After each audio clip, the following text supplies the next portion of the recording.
I feel like there's a space between. Were we saying like episodes or Saying- series, blind tasting, edition? Edition. It was edition. So we're gonna get started on our February edition of our blind tasting box. Right off the bat with wine number 1. Yeah, looks like a white wine. As with most of our boxes, we start with the Don't white jump wine. to conclusions, Adam. Right, I was just saying to myself earlier, it could be a red wine. I'm not sure. So, I'm pretty sure it's a white though. all right, let's get into It's a that. white. Yeah, let's look at this color here. It's nice and bright. A little bit of yellow. A little bit. It's very clear though. It's kind of like buttery looking. Almost water white around the edge. Like honeysuckle yellow. Yeah, I know that's not really yeah. like a technical. I mean, it's a color. Yeah, that's how I'm gonna describe it. Honeysuckle yellow. I'm just gonna stay with pale lemon. Okay. Let's just stick with that. so beige. I know. That's what's on the sheet. All right, so viscosity. Let's have a look. She's got some tears. It's not really pronounced as far as viscosity goes, as far as alcohol goes. I mean, yes, there's alcohol in it. I can tell.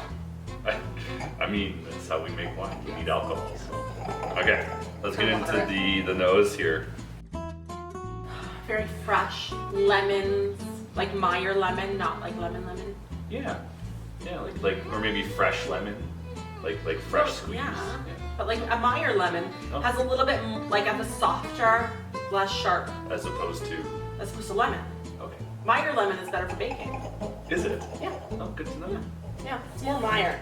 Smell more lemons to up my lemon game here. Come on, all the varieties of lemons on 3. I think just Meyer in general. I think cherries is Oh, where I draw Joe. the line here. Okay. Okay, so I need a little bit of guidance here from our sheet. So Okay. we've got citrus, Lots of citrus. Yeah. Yeah. green fruit. No, I don't think so. no. No. Stone fruit. I Yeah. think we got some stone fruit happening. Some peach for sure. Apricot. Apricot. Yeah. Tropicals. Little pineapple. Maybe. Not really. And Not a, sure. a hint. A hint. A hint. It's more papaya to me. Okay. Like that scale of tropical. Floral. Not really. No. Spicy. Nope. Nope. Vegetal. Nope. Mineral. Yeah. I give it some wet stones. Yeah. Yeah. Some nice freshly rained on rocks. Yes. Rocks on the beach. Ooh. Yeah. All right. Okay. Secondaries: biscuity, breads, toasts, butters, anything A hint of cream. creamy. Okay. Yeah. I wouldn't go as far as to say butter. Okay. What about you? Um. Margarine? Smells like low-fat basil. That's what it smells like. No, I think you're right. I think it has a little bit of maybe creaminess to it. Yeah. But we'll just go on the texture side. We're not sure what it could be just yet. It does have a kind of sweet aroma though that you might get from oak, But okay. but So it's not giving character of oak necessarily. Like I don't get the vanilla necessarily. No, definitely not. So Sweet cream. yeah, we'll have to discern more on the palate here once we get into it. Do you already have some ideas of what this could be? There's a few things going through my mind, but I don't want to be too sure Right. or too unsure for that matter. Gotta keep a level head. Okay, so the creaminess, just to kind of share with everybody who's tasting along with us.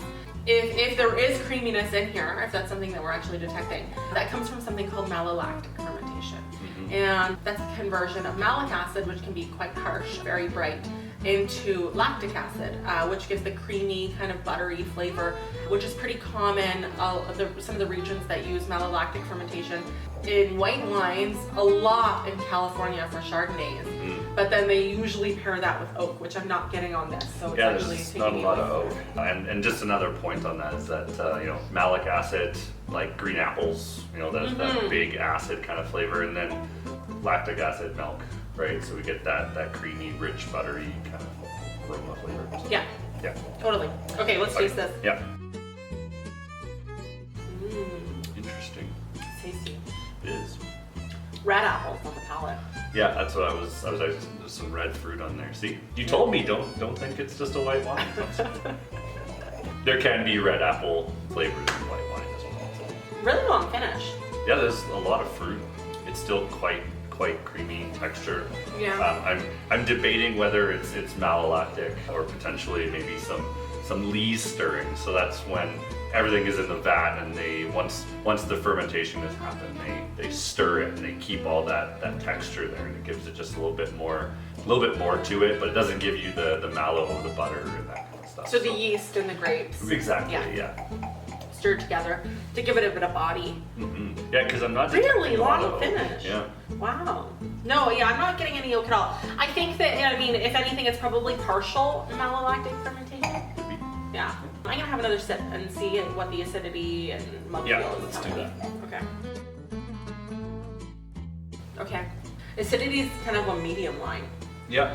Yeah, it's even maybe a little lower. No, I wouldn't say medium minus, but it's maybe just a little under medium. Yeah. And I'm getting a bit of burning on my tongue. Yeah, the alcohol is a little bit warmer. So it could be warmer climate. Mm-hmm. God, that finish! I know, it just keeps going. It is so long. Yeah.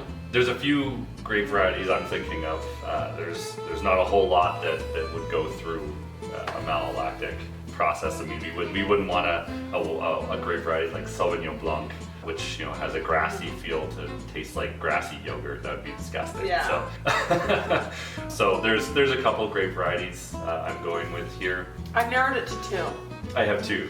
So I think that this grape variety is kind of a blank canvas. And I think that a lot of it has to do with where it's grown and what the winemaker does in order to make it taste the way that it does. Absolutely, yeah. The other varietal that it could be that I hadn't really considered is Grenache Blanc. It could be, but Like a white Rhone. I don't think it has the body structure for that, or the color. Okay, yeah, because that can be a bit pinky. Yeah, this one, like it's quite clear, and I mean the alcohol is up, the acid is more medium, but I still think that the body is maybe medium, not Yeah. say full or super rich. So Sure. yeah. So what are you thinking? I'm thinking New World. So am I. Yeah, New World. I would even go so far as to say it's on this side of the world. Oh, you think so? I think so. Oh, okay.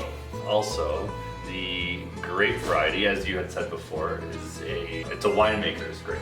So when we're talking about that, there's a few grapes, and there's one specific one that I'm thinking of that comes from a very specific climate. Oh. Why don't you tell me what you think it is and I'll see if I can talk you out of it. Oh, I like this idea. Okay. I think that this is California Chardonnay. I think it's California. I do. Okay, so do you think then that it is? I mean, for California Chardonnay, I usually, and this is being kind of stereotypical to the way that California makes most Chardonnays, is have some oak influence to it. Yeah, they do. I think that there's enough in there that, to me, this would be a very approachable style of Chardonnay. Okay. I'm still getting kind of that texture and that flavor profile, just not sure if there was any other grape that really fits what I'm thinking. Okay, I agree with you that it's a Chardonnay. Okay. It comes from somewhere else. Yeah. You're thinking, okay. I think it's Australian. Australian Chardonnay. Yeah. Just because of the maybe more use of stainless steel? It just isn't giving me California vibes. Yeah, I mean, the big California thing is juicy pineapple. Yeah. Right? That's something that I'm not getting, but I don't know. It's usually a bit thicker. Yeah, and it maybe a little bit more yellow gold in color. So that's why I'm thinking that it could be Australian. But we both agree Chardonnay. Yeah. Okay. So let's see what it is. Yeah. Oh, it's a white Rhone. How interesting. We thought it could be a white Rhone. It Well, I could thought have it could been. be a white Rhone. I You didn't talked me out even- of it. Wow, that's interesting. White That's too Rhone. funny. Okay, so it does have the kind of peachy character that is typical for a It does, white Rhone. and it's quite fresh. So it's 2019 Yeah. vintage, so it doesn't have. It's super youthful. Yeah. So I mean, the structure and everything that we were going with. I mean, it's It fits. it fits. It's I'm just a little bit surprised. I thought it would maybe have a little bit more kind of. yeah, cooler and climate. as I said before, the body is quite medium. It's not quite that full Yeah. style you get from a rum.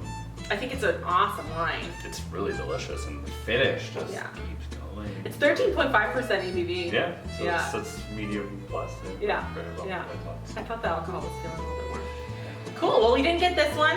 No. I'd say we got about halfway there. Yeah, and then we kind of deviated a little Yeah. bit, so Yeah. we got thrown off by the trap here. Yeah. And as you can tell, well, we have no idea what these wines are. But we hope that you like this wine and that you were able to get, 50% of the way, or hopefully the whole way, in guessing what this wine was. Yeah, I mean, Yeah. this is a tough one to start on. I know, right? We'll, hopefully this is not a trend for the next one. We'll see how we do on the next one. So, Okay. all right, we'll see you on wine number 2. Wine number 2.